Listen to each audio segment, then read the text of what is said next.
오는 11월 본선거에 각 정당 후보를 선출하는 뉴저지주 예비선거가 하루 앞으로 다가왔습니다. 뉴욕시가 기록적인 더위와 허리케인 등 기후변화에 대한 대응 방안과 안전계획을 발표했습니다. 미국 내 한인 인구의 소득 불균형이 두드러지고 있습니다. 상위 10%의 소득계층은 하위 10%계층과 약 15배의 소득 차이를 보였습니다. 뉴저지주는 2026년부터 65세 이상 주택 소유주를 대상으로 새로운 재산세 환급 프로그램을 시행할 예정입니다. 최근 노다운 모기지가 재등장하며 주택시장에 새로운 변화를 가져오고 있습니다. 이상은 이 시각 주요 뉴스입니다. 시청자 여러분 안녕하십니까? KBN 뉴스입니다. 오늘 11월 본선거에 각 정당의 후보를 선출하는 뉴저지주 예비선거가 하루 앞으로 다가왔습니다. 한인 최초 연방 상원의원에 도전하는 앤디 김 후보, 연방 하원 조지송 후보, 그리고 각 타운의 시의원에 도전하는 한인 후보들이 유권자들의 표심을 호소하고 있습니다. 김태희 기자가 보도합니다. 내일 치러지는 뉴저지주 예비선거에 출마한 한인 후보는 모두 16명입니다. 가장 먼저 연방 상원의원에 도전하는 앤디 김 후보. 앤디 김 후보가 이번 예비선거에서 민주당 후보로 확정될 경우 민주당 강세인 뉴저지주의 상황을 고려하면 11월 본선거에서 공화당 후보를 누르고 연방 상원의원이 될 가능성이 매우 높은 상황입니다. 연방 하원에 도전하는 한인도 있습니다. 뉴저지 5 선거구에서 공화당 예비선거에 출마한 조지송 후보.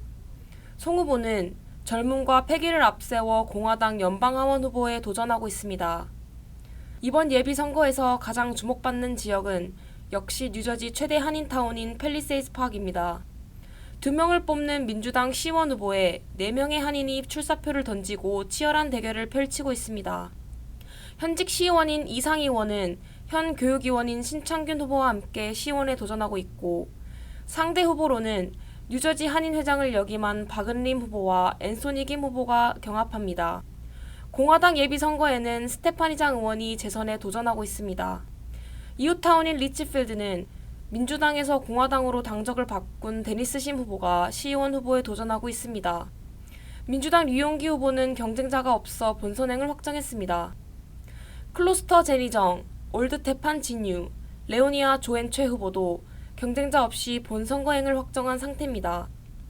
이외에 잉글루드 클립스 알버트 이, 알파인 찰스 킴, 노스베일 케네스 조, 파라무스 테일러 이 등 한인 후보들이 시의원에 도전하고 있습니다. KBN 뉴스 김태희입니다. 기후변화가 심각해지면서 갈수록 기록적인 더위와 허리케인 등이 잦아질 것으로 예상되고 있습니다. 뉴욕시가 이에 따른 기후변화 대응 방안과 안전계획을 발표했습니다. 지난 30일 에릭 애담스 뉴욕시장이 폭염과 대기질, 허리케인 등으로 구분된 기후변화 대응 방안을 발표했습니다. 여름철 폭염과 허리케인, 돌발 홍수, 폭우 등과 같은 극단적인 기상 상황에 대비해 시정부 차원의 철저한 준비가 필요하다는 입장입니다. 아담스 시장은 이를 위해 도시 전역의 냉각센터 수를 늘리고 대기질이 나빠졌을 경우 대응할 수 있는 비상 지침도 업데이트했다고 밝혔습니다. 우선 폭염에 대비해 연중 무휴로 냉각센터를 찾을 수 있는 웹사이트를 새롭게 개편했습니다. 이 웹사이트를 통해 더위를 피할 수 있는 냉각센터뿐 아니라 도서관, 쇼핑몰, 상점, 박물관 등 민간 인프라 중에서도 에어컨이 설치된 공간을 찾을 수 있습니다. 또 시 전역에 더 넓은 범위의 냉각센터를 마련할 예정이고 배달 노동자나 실외 작업자 등 폭염에 취약한 그룹에게는 쿨키트를 배포하기로 했습니다. 이 키트에는 냉각 수건과 팩, 물주머니와 전해질 혼합제, 자외선 차단제와 물티슈 등이 포함되어 있습니다. 또 시 공원국은 과도한 더위를 막기 위해 15,000그루의 나무를 심었고 오는 7월까지는 3,000그루의 나무를 더 심을 예정이라고 밝혔습니다. 나무로 그늘진 지역이 많아지면 20에서 40%가량 냉각 효과를 줄 수 있다는 게 시 공원국의 설명입니다. 한편 지난해 캐나다 산불로 인해 뉴욕시가 큰 영향을 받았던 만큼 대기질이 급격히 악화할 경우 시민들에게 마스크를 배포하고 야외 행사 축소 등이 담긴 대응 방안도 발표했습니다. 이외에도 8월부터 시작되는 허리케인 시즌에 대한 대응 방안도 강화했습니다. 시정부는 허리케인 시즌에는 뉴욕시의 허리케인 웹사이트를 방문하거나 민원 전화 311에 전화해 허리케인 발생 시 인근 대피구역을 확인하는 것이 좋다고 조언했습니다. 바이든 대통령이 최근 실시된 여론조사에서 트럼프 전 대통령에게 근소하게 우세를 보였습니다. 트럼프 전 대통령에 대한 유죄 판결에도 5월 초 여론과 큰 차이는 없었습니다. 로이터와 입소스가 실시한 이 여론조사는 유죄 판결 직후인 5월 30일부터 31일까지 이틀 동안 전국의 등록 유권자 2,135명을 대상으로 진행됐습니다. 조사 결과 바이든 대통령은 41%의 지지를 얻었고 트럼프 전 대통령은 39%로 오차 범위 내에서 바이든 대통령이 앞선 것으로 나타났습니다. 5월 초에 진행된 조사에서 두 후보가 각각 40%의 지지를 얻은 것과 비교하면 큰 변화는 없는 상황입니다. 제3의 후보로 거론되는 로버트 케네디 주니어는 10%의 지지를 받았습니다. 트럼프 전 대통령의 유죄 판결에 대해서는 미국인의 절반가량이 동의한다는 결과도 나왔습니다. 유고부가 실시한 긴급 여론조사에 따르면 응답자의 50%가 트럼프의 유죄를 지지했고 30%는 무죄라고 답했습니다. 응답자 중 민주당원은 86%가 유죄라고 믿는 반면 공화당원 중에서는 단 15%만이 유죄라고 생각했습니다. 조사 대상자의 47%는 재판이 공정했다고 믿는다고 대답했고 37%는 공정하지 않았다고 답했습니다. 이번 조사는 트럼프 전 대통령의 성추문 입막음 돈 의혹 사건과 관련된 형사재판의 배심원단이 모든 34개 혐의에 대해 유죄라고 결정한 직후에 이뤄졌습니다. 트럼프 전 대통령에 대한 형량은 오는 7월 11일에 선고될 예정입니다. 한편 트럼프 전 대통령에 대한 유죄 판결 이후 소셜미디어 플랫폼 X에서는 그의 딥페이크 이미지가 확산되고 있습니다. 특히 트럼프 전 대통령이 부패한 시스템의 희생자라는 메시지를 전달하는 이미지가 퍼지고 있습니다. 인플루언서 맷 월리스는 지난 30일 170만 명의 팔로워에게 이미지 한 장을 게시했습니다. 이 이미지는 감옥 앞에서 정장을 입고 두 손을 가지런히 모은 채 진지하게 앞을 바라보고 서 있는 트럼프 전 대통령의 모습이 담겼습니다. 다른 인기 계정에는 셔츠를 벗은 채 성조기 문신을 한 트럼프의 모습이 올라왔고 이 이미지에는 나라를 되찾자고 촉구하는 메시지도 포함됐습니다. 200만 명의 팔로워를 보유한 또 다른 트럼프의 지지자는 카우보이 모자를 쓰고 탄약 벨트를 차고 있는 트럼프의 이미지를 게시했습니다. 최초의 무법자 대통령이라는 글도 함께 올렸습니다. 블룸버그 통신인 31일 보도에서 트럼프 전 대통령의 지지자들이 X 계정에 트럼프 전 대통령의 딥페이크를 게시함으로써 그가 부패한 시스템의 희생자라는 점을 홍보하고 있다고 보도했습니다. 분석가들은 이러한 딥페이크 이미지의 확산이 혼란스러운 뉴스 환경에서 진실한 정보를 찾으려는 유권자들에게 혼란을 주는 도전이 될 수 있다고 지적하고 있습니다.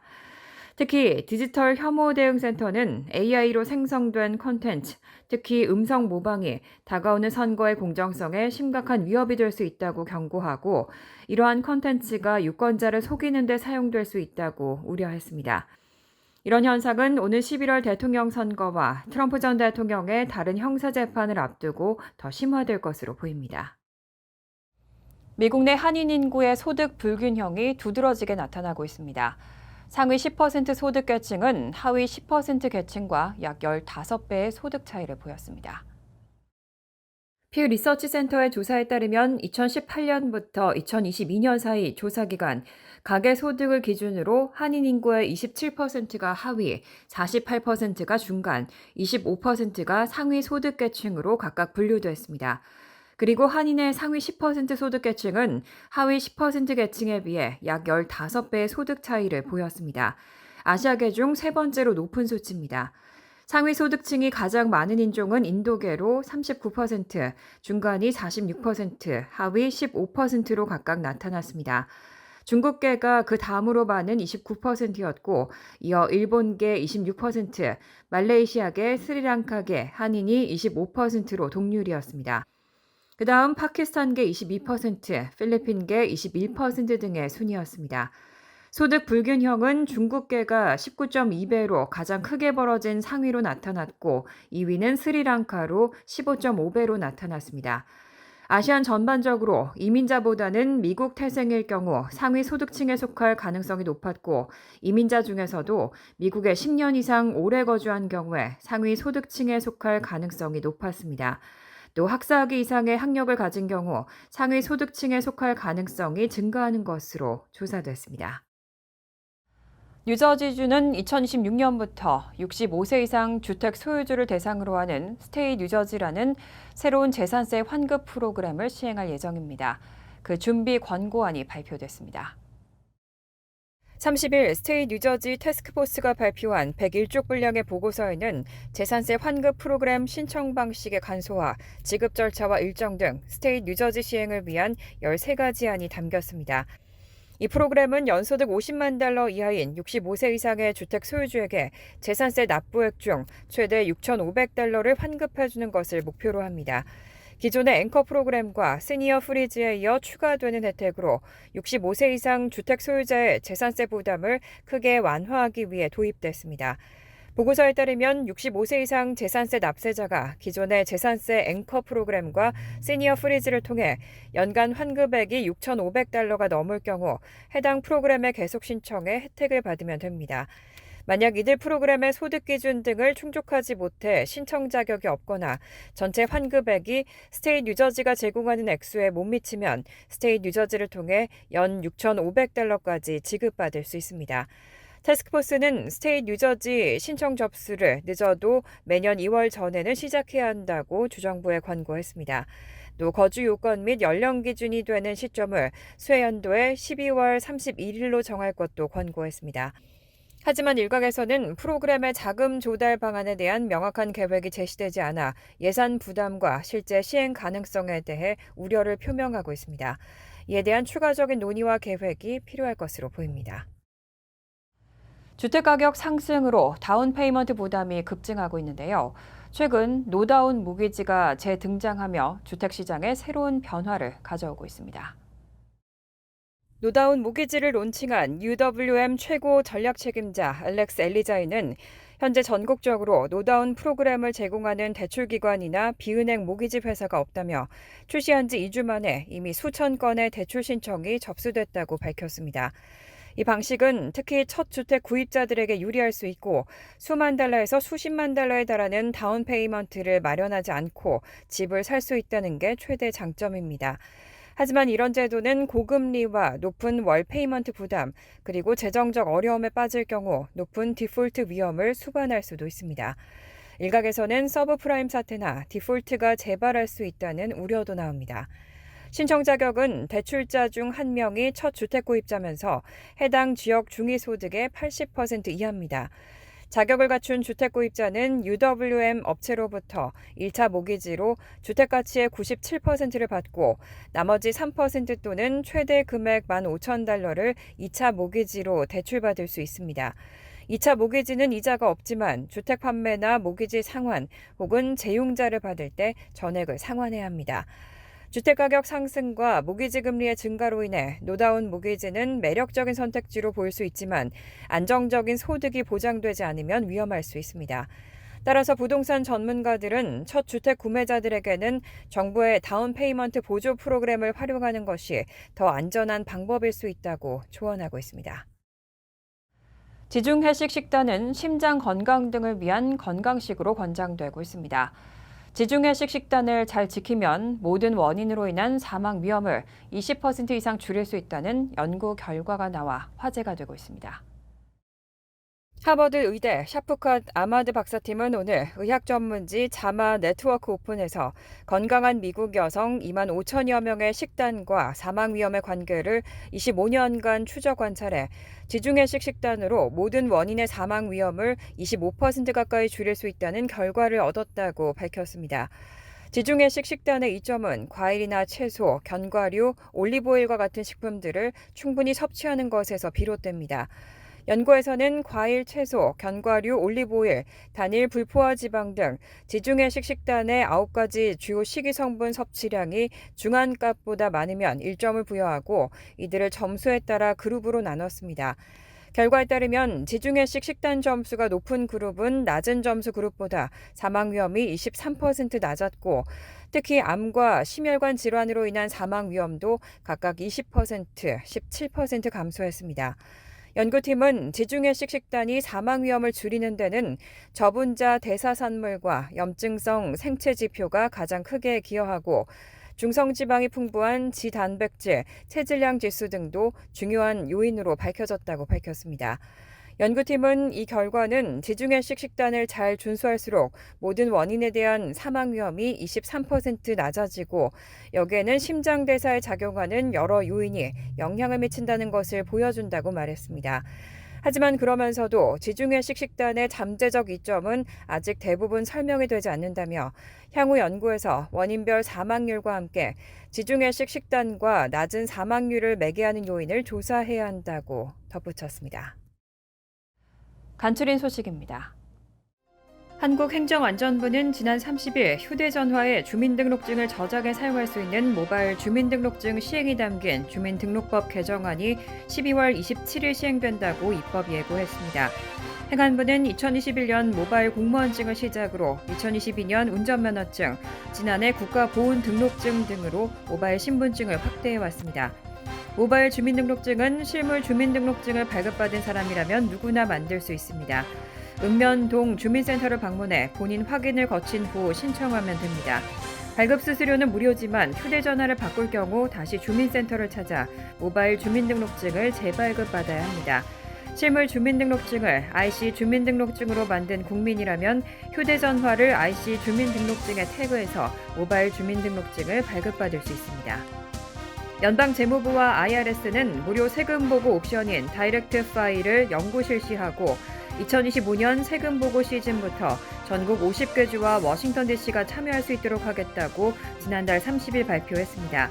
다이렉트 파일은 납세자들이 매년 세금 신고에 평균 13시간을 투자하고 비용으로 $270를 지불하는 것으로 조사되면서 납세자들의 부담을 경감시켜주기 위해 마련됐습니다. 재무부는 지난해 말 전국 12개 주에서 시범 프로그램으로 소개된 다이렉트 파일을 통해 올 세금 보고 시즌에 14만 명의 납세자가 $9천만 이상의 환급을 청구하고 세금 보고 비용으로 $560만 절약했다고 밝혔습니다. 뉴욕시경이 지난달 31일 발표한 자료에 따르면 2023년부터 올해 1분기까지 퀸즈 지역 주요 범죄 체포율은 36%로 5개 보로 중 가장 낮았습니다. 뉴욕시 전체 평균 체포율은 39%였으며 보로별로 보면 스테이튼-아일랜드의 주요 범죄 체포율이 44%로 가장 높았고 브루클린 40%, 브롱스 39%, 맨하튼 38%를 기록했습니다. 범죄 항목별로는 시 전체에서 차량 절도 범죄 체포율이 16%로 가장 낮았고 살인사건 체포율이 80%로 가장 높았습니다.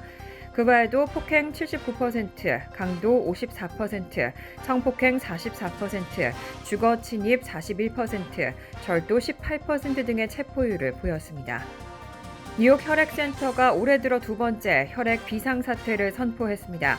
센터는 트라우마 시즌이라고 불리는 여름철을 맞아 최근 모든 종류의 혈액이 최대 이틀 분량밖에 남지 않아 혈액 비상사태를 선포하게 됐다며 시민들의 적극적인 헌혈 동참을 호소했습니다. 센터는 기온이 상승함에 따라 야외 활동이 증가하면서 이에 따라 수혈이 필요한 부상자가 발생하는 경우가 잦아지고 있다며 특히 RH-5형과 RH-B형의 재고가 수급이 시급한 상황이라고 밝혔습니다. 헌혈 기증센터는 웹사이트에서 확인한 후 방문하면 됩니다. 환율과 증권 소식입니다.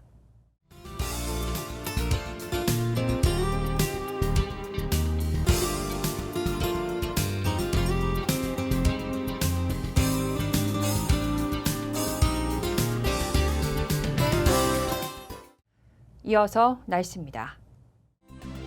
화요일은 화창하겠습니다.